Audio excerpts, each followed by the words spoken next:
I'm a specialist in the music of the Indians of the central part of Brazil called Mato Grosso. And I've lived in Brazil for about 10 years and lived in an indigenous village there for about 2 with my wife and learned the language and settled in and exchanged music with them. I learned their music, and they also were really happy that we brought our banjo and guitar along so they could sing and learn our music too. And that made me an ethnomusicologist in a sense. I've been writing about that kind of music and other kinds of music ever since.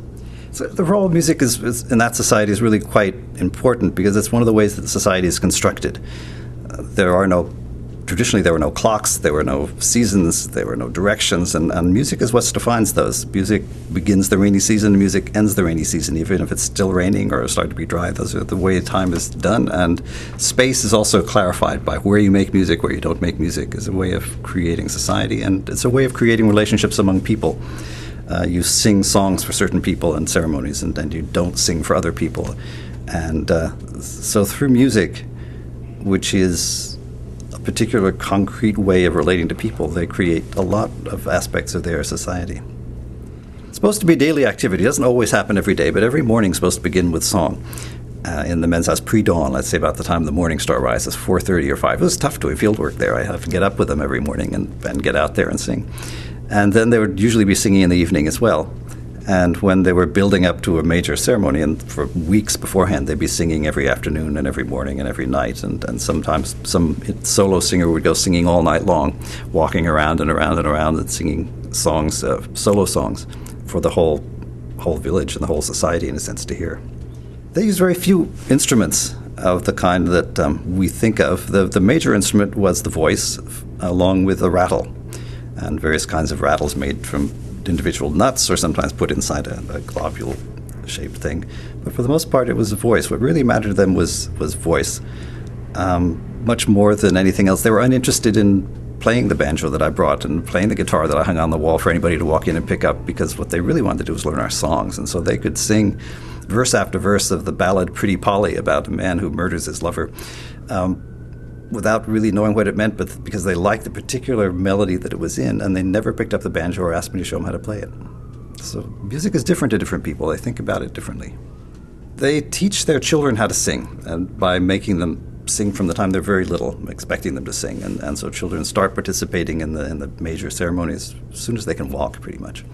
And they learn by imitating and following their parents, and they're taught simple songs at first when they're young, and then the songs that they learn, the solo songs, get more and more complicated as they get older. And by the time they're teenagers, the young men are supposed to be able to sing and remember things, hearing them once and then go out and sing them.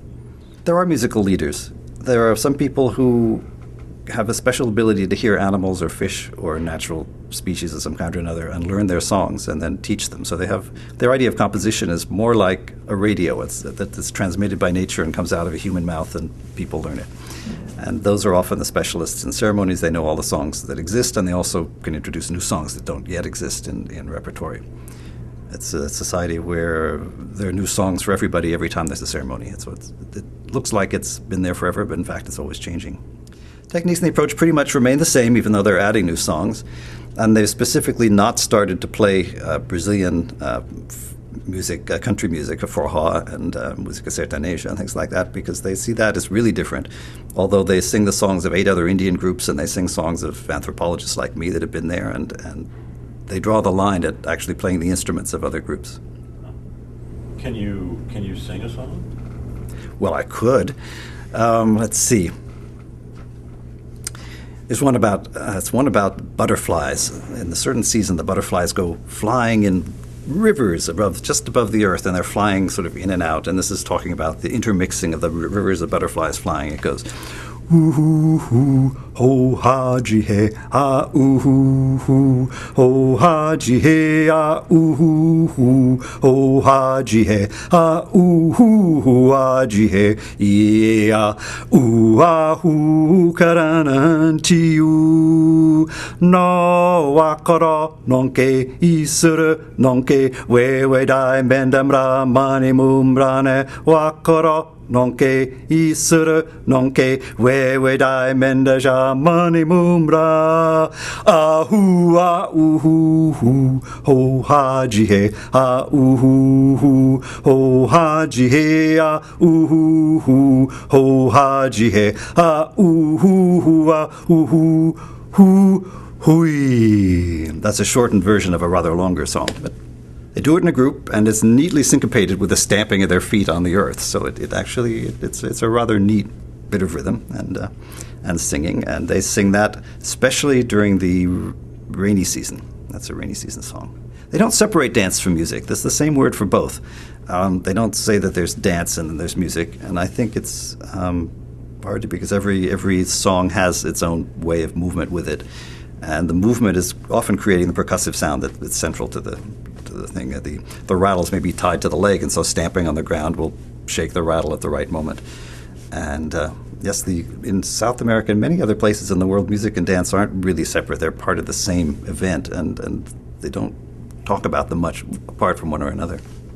Well, all of the Suyá, I'm talking about the Suyá Indians in central Brazil, and all of their music is related to ceremonies somehow. They have no protest songs, they have no lullabies. When you want to put a baby to sleep, you just go shh, shh, shh, shh, but you don't ever sing a song to it. That's not what's done.